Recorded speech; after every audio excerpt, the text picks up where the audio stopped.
Number one అంటారు. అసలైన number one Guru Kashi university.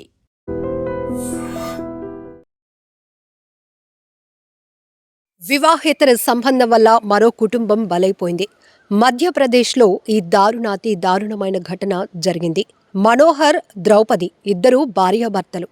ఈ ద్రౌపది సురేంద్ర అనే వ్యక్తితో వివాహేతర సంబంధాన్ని కొనసాగిస్తుంది. ఈ విషయం తెలిసిన భర్త మనోహర్, ద్రౌపది ఇది సరికాదు, నువ్వు నీ ప్రవర్తన మార్చుకో, ఆ వ్యక్తిని మర్చిపో అంటూ ఆమెను కాస్త మందలించటంతో ఆమె దాన్ని వేరేగా ఆలోచన చేసి భర్త పైన పగబట్టుకుంది. దీంతో నిన్ను వరకట్నపు వేధింపులు కేసు పెట్టి నిన్ను జైలు పాలు చేస్తాను అంటూ, పోలీసులు నిన్ను తీసుకుపోతారు అంటూ ఆ భర్తను బెదిరించింది ద్రౌపది. సో భార్య మాటలతో భయపడినటువంటి మనోహర్ తన తల్లి ఫూల్ రాణి 70 సంవత్సరాల తన వృద్ధురాలైన తల్లితో పాటు 18 సంవత్సరాల శివాని అనే కూతురు, అలాగే 16 సంవత్సరాల కొడుకు మనోహర్, అతనికి 45 సంవత్సరాలు, మొత్తం ఈ నలుగురు కూడా, అంటే మనోహర్ తన తల్లి, 2 పిల్లలతో కలిసి ఆత్మహత్యకు పాల్పడ్డాడు. ఈ కేసును దర్యాప్తు చేసినటువంటి పోలీసులు ఇప్పుడు ద్రౌపది అలాగనే ఆమె ప్రియుడు సురేంద్రను అరెస్టు చేశారు. ఇది ఎంత దారుణంగా ఉంది. అసలు మనుషుల ప్రాణాలు అంటేనే లెక్క లేకుండా పోయింది. వాళ్ళకి నచ్చినటువంటి వ్యవహారాలు కొనసాగించడం కోసం కుటుంబాలను బలి పెడుతున్నటువంటి పరిస్థితులు కూడా ఉన్నాయి. కుటుంబాలను బలి తీసుకుంటున్నారు అని చాలా క్లారిటీగా చెప్పొచ్చు. ఎందుకంటే ఇక్కడ భార్యాభర్తల మధ్య ఒక మంచి అనుబంధం కొనసాగుతున్న క్రమంలోనే వేరే వ్యక్తుల మోజులో పడి వివాహేతర సంబంధాలు పెట్టుకోవడం, ఇటు మగవారు కావచ్చు, ఆడవారు కావచ్చు, వాళ్ళ ఇష్టానికి ఇటు కుటుంబాన్ని బలి తీసుకుంటున్నటువంటి పరిస్థితులు. కుటుంబ వ్యవస్థ ఏమైపోతుంది, పిల్లలు ఏమైపోతారు, ఇది తెలిసినటువంటి భర్త అయితే ఏమవుతాడు, అతని పరిస్థితి ఏంటి, లేకపోతే భార్య అయితే ఏమైపోతుంది, వాళ్ళ పరిస్థితి ఏంటి, మన కుటుంబం పరిస్థితి ఏంటి అని ఏమాత్రం బాధ్యత లేకుండా, ఆలోచించకుండా వాళ్ళ ఇష్టానుసారంగా వ్యవహరిస్తూ ఇలా కుటుంబాలను విచ్ఛిన్నం చేస్తున్న పరిస్థితి వివాహేతర సంబంధాల వల్ల కనిపిస్తూ ఉంది.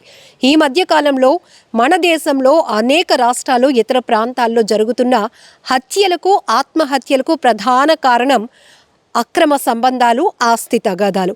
ఈ రెండిట్లో మళ్ళీ కంపేర్ చేస్తే ఇప్పుడు అక్రమ సంబంధాల వల్ల జరుగుతున్నటువంటి, అంటే వివాహేతర సంబంధాల వల్ల జరుగుతున్నటువంటి నేర ప్రవృత్తి ఎక్కువగా పెరుగుతోంది. ఈ కేసులు ఎక్కువగా ఛేదించడంలో పోలీసులకి పెద్ద టాస్క్ అనే చెప్పొచ్చు. ఎందుకంటే ఎక్కడా లేని ఆస్కార్ నటనలు కూడా ఈ కేసుల్లో కనపడతా ఉన్నాయి. వాళ్ళే చంపించేస్తున్నారు, వాళ్ళే సుపారీ హత్యలు చేస్తున్నారు, వాళ్ళే నటించి తెగ ఏడ్ చేస్తూ ఉంటారు. సో ఈ కోణంలో చూస్తే గనక ఇప్పుడు సినిమాటిక్ రేంజ్లో పోలీసులు తమదైన శైలిలో విచారణ కొనసాగించాల్సిన పరిస్థితులు కూడా వచ్చేసాయి. ఇంతకుముందు ఏవైనా హత్యలు జరిగాయంటే ఏ దొంగతనం కోసమో, లేకపోతే ఏ ఆస్తి తగాదాల వల్ల, ఏ కుటుంబ కలహాల వల్ల జరుగుతూ ఉండటానికి కారణాలు అవుతున్నాయి అని ఆలోచించడానికి ఒక అవకాశం. కానీ ఇప్పుడు సోషల్ మీడియాలో ఇగో పలానా చోట ఈ హత్య జరిగిందట, పలానా చోట ఈ ఆత్మహత్య జరిగిందంట అంటే అక్కడ ప్రతి ఒక్కరూ చర్చించుకోవటం కానీ చాలా స్ట్రైట్ ఫార్వర్డ్గా ఒక మెసేజ్లో చెప్పేస్తూ ఉన్నారు. ఆమెకు కానీ అతనికి కానీ ఏమైనా వివాహేతర సంబంధాలు ఉన్నాయేమో, ఆ కోణంలో పోలీసులు దర్యాప్తు చేస్తే బాగుంటుంది అని. చూసారా ఇక్కడ ఎంత నాలెడ్జ్ నెటిజన్లకు కూడా పెరుగుతుందంటే, ఇలాంటి కేసులు రెగ్యులర్గా మనం చూస్తూ ఉండటం వల్ల, చదువుతూ ఉండటం వల్ల, లేకపోతే ఆ పరిస్థితులు మనం విన్న తర్వాత ఆలోచనలో చాలా మార్పు వచ్చేసింది. ఎందుకంటే ఎక్కువ శాతం ఇప్పుడు ఈ మధ్యప్రదేశ్లో జరిగినటువంటి ఒక వివాహేతర సంబంధం ఏదైతే ద్రౌపది అనే మహిళకి, సురేంద్ర అనే వ్యక్తికి మధ్య ఉన్నటువంటి ఈ రిలేషన్ వల్ల ఆ కుటుంబంలో నలుగురు ప్రాణాలు పోగొట్టుకోవాల్సిన, బలవన్ మరణానికి పాల్పడాల్సినటువంటి దుస్థితి వచ్చిందని చెప్పొచ్చు. ఇందులోనూ భర్త ఎవరైతే మనోహర్ ఉన్నారో తన భార్య వరకట్నపు వేధింపులతో నిన్ను జైలు పాలు చేస్తాను, పోలీసులకు అప్పజెప్పేస్తాను అని తిరిగి అతన్నే బెదిరించడం వల్ల ఆ వ్యక్తి భయపడిపోయాడు. అంటే ఎంత సున్నితమైన మనసో అతను అర్థం చేసుకోవచ్చు.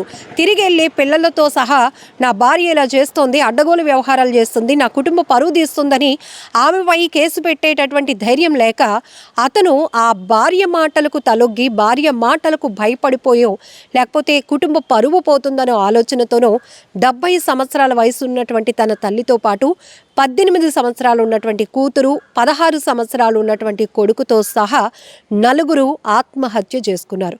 ఇప్పుడు పోలీసులు ఈ కేసులో అయితే ఈమెను ఎవరైతే ఈ భార్య ఉందో ద్రౌపదిని, ఆమె ప్రియుడు సురేంద్రను కూడా అరెస్టు చేశారు.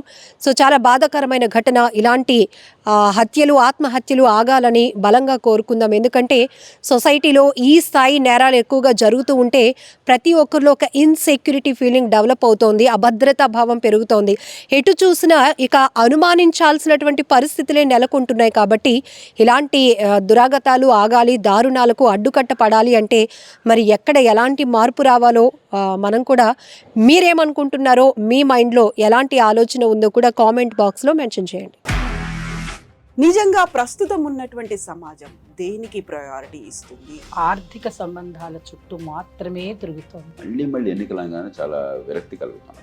మంచి అనిపిస్తుంది కదా, లేడీస్ కూడా ఛాలెంజింగ్ జాబ్స్ చేసినప్పుడు చాలా బాగుంటది. ట్రాఫిక్ అసిస్టెంట్స్ గా నియమించిన ట్రాన్స్జెండర్స్ అందరితో సాల్యూట్ చేయించుకుంటున్నారు. ఫుడ్ డెలివరీ ఇవ్వటానికి వెళ్ళినటువంటి డెలివరీ బాయ్ అనిల్ పై కళ్ళ ముందు పెళ్ళండి